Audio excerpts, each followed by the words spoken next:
10, 12 days and moving forward. And in general, because we don't have a monarchy here in this country and the kings and queens, it seems, though, for those in Britain that she was more than a figurehead. Kind of just give us a sense of the meaning of the Queen there. So the Queen reigned for 7 decades. She saw in that time 15 UK prime ministers and 14 US presidents. She's only our 40th monarch since 1066. So as a result, we have a sort of stability, as it were. So the politicians sort of get their hands dirty. The Queen is there to be above politics, that figurehead.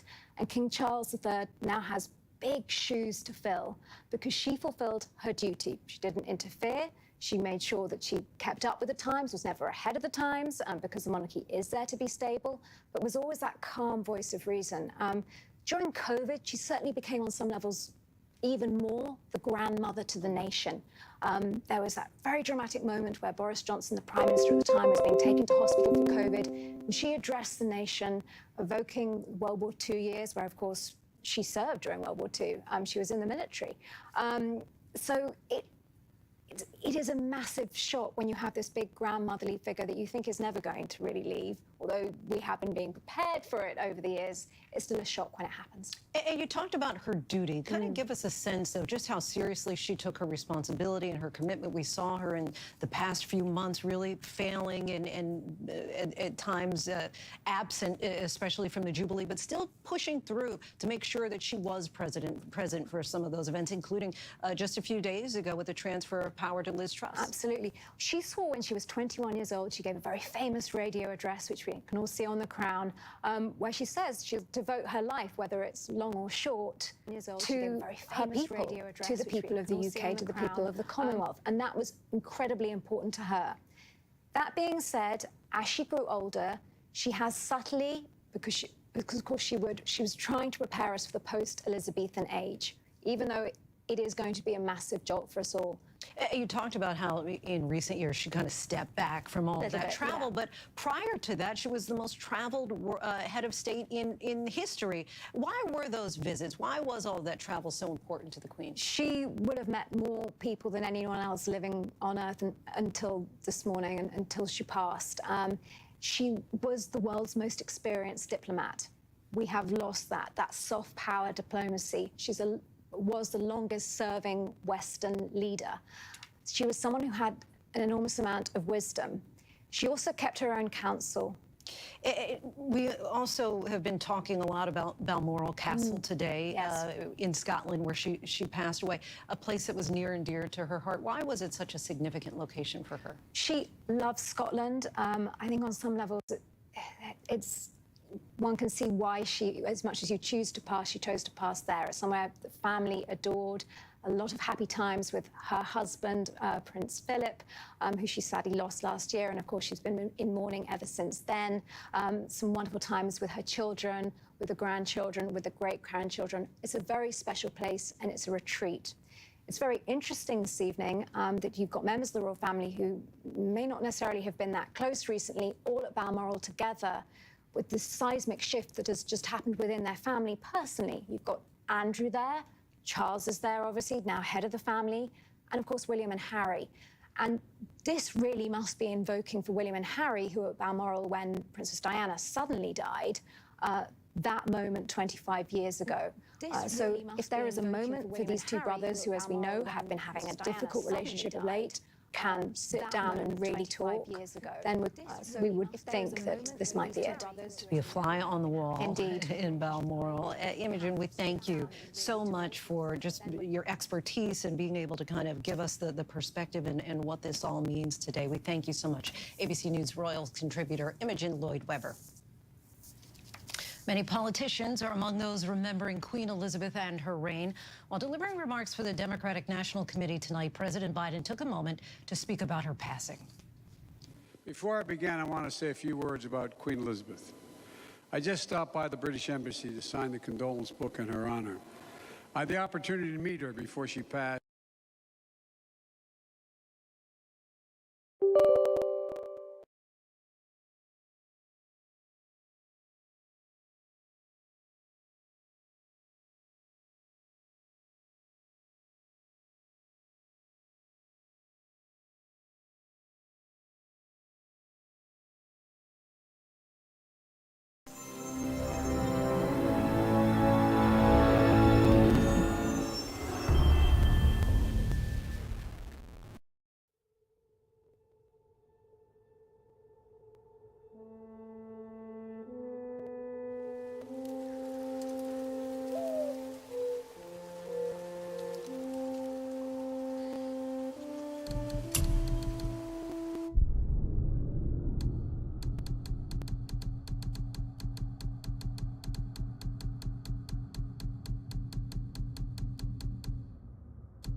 Got time for a favor?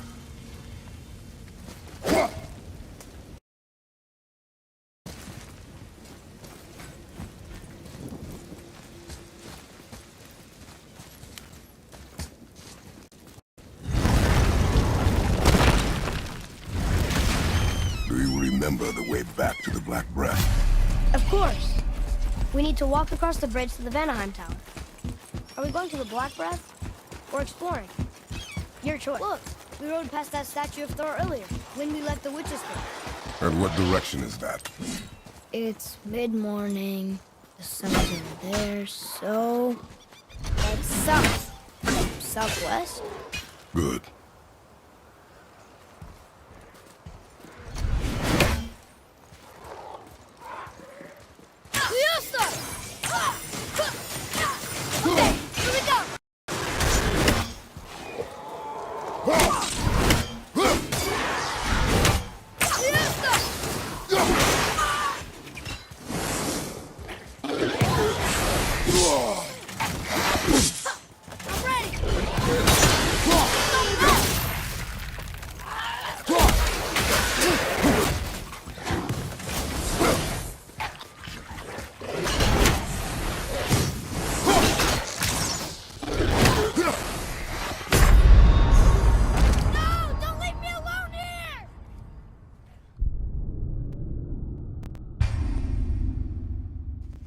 Got time for a favor?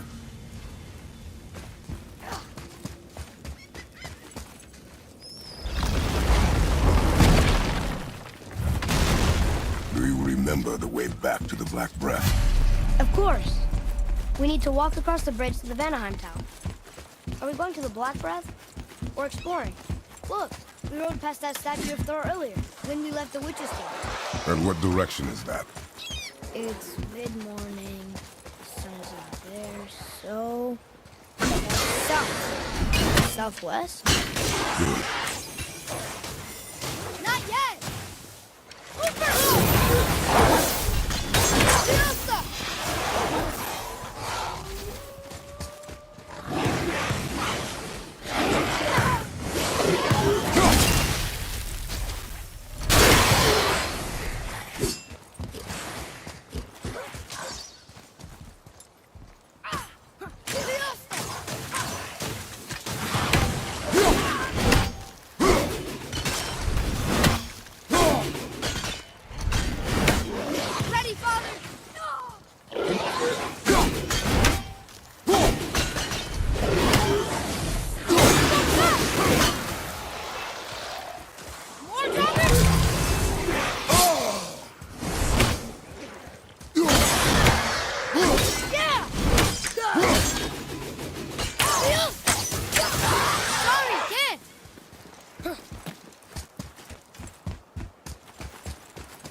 Here. Boy. Look! It's the World Serpent. He's so much bigger than I imagined. Oh, look! He bit Thor. Or will bite him. Looks like.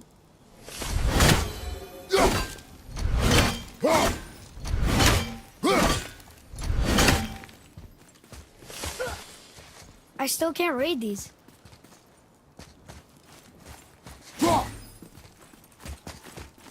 I still can't read these.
Oh, look.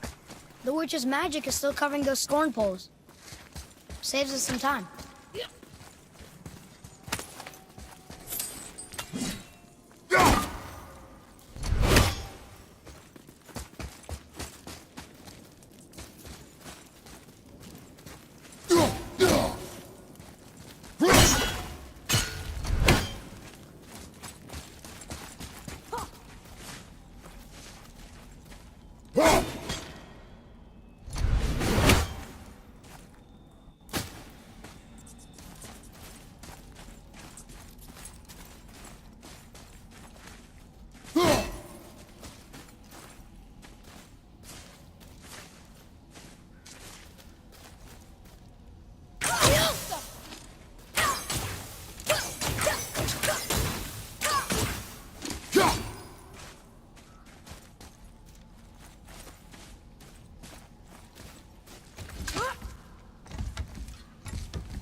Just make sure you watch each other's backs in the storeroom.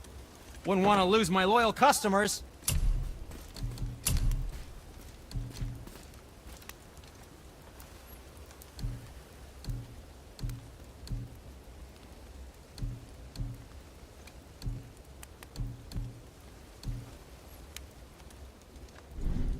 Okay, come back when you need something, I guess. Bye! Here we go! Whoa!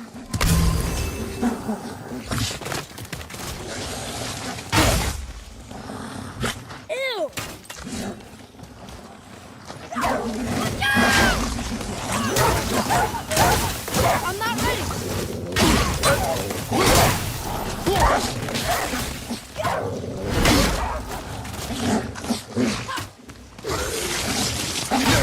Ready and wait!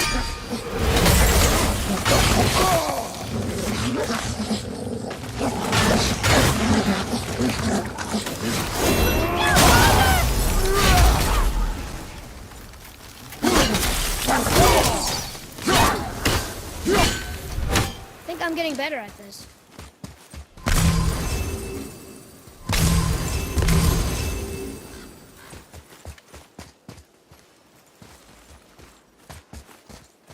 Atreus, follow me. Sorry, I got distracted.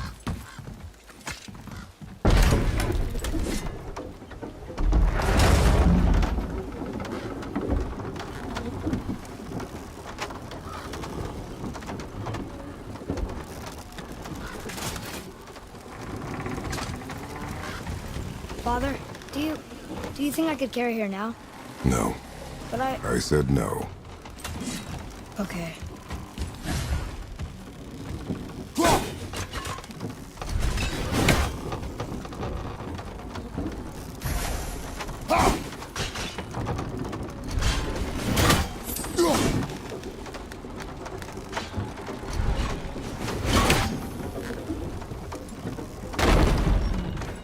So who do you think carved the face in the mountain? You would know better than I. Thanks. Now watch your step. Carelessness will only delay us. Right. Well, there's the Black Breath again. What do we do now? We see if the witch was right. It's working. She was right. Come, let us finish this.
Then we climb.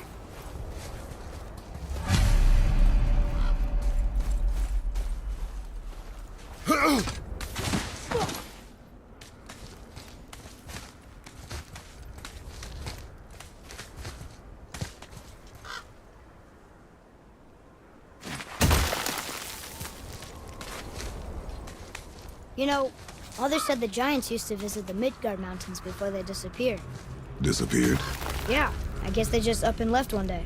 No one knows why. Perhaps they returned to their home. Jotunheim? Maybe. I wonder if the face in the mountain was a tribute to some important giant.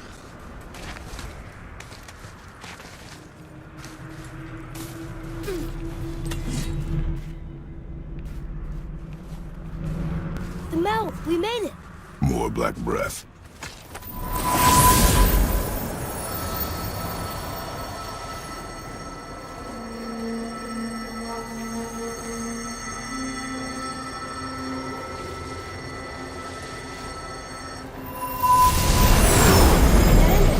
Matches the one on the door to Jotunheim and Tyr's temple. The giants did come here.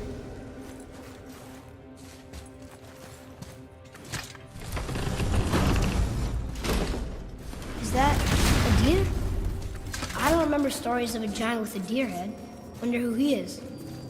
No way across. But there's a sand bowl.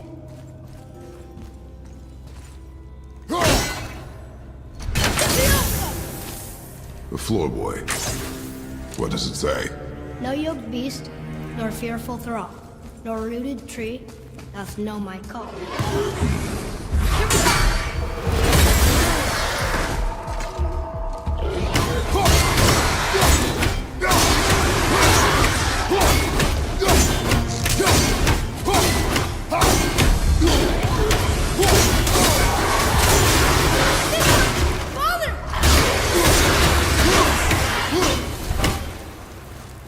How was that? You are both. Oh, I didn't think that got up there.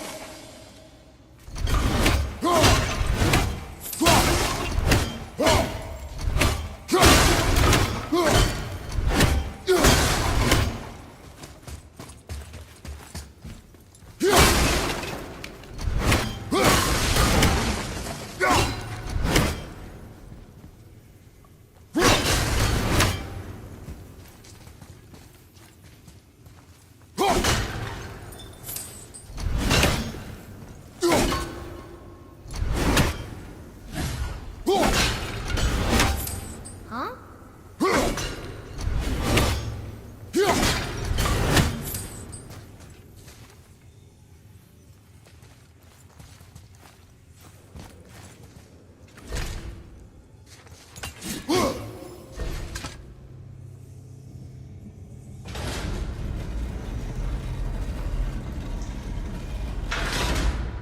Nothing.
Well, that didn't work.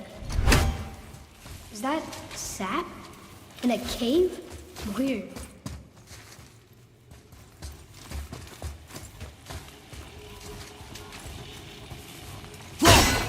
Doesn't look like it's working. I don't think that'll work.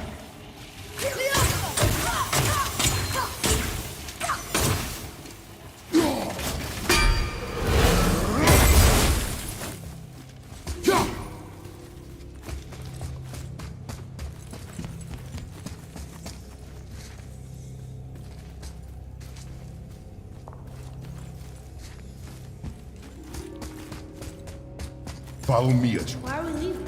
Pretty sure the way up to the mountain is inside.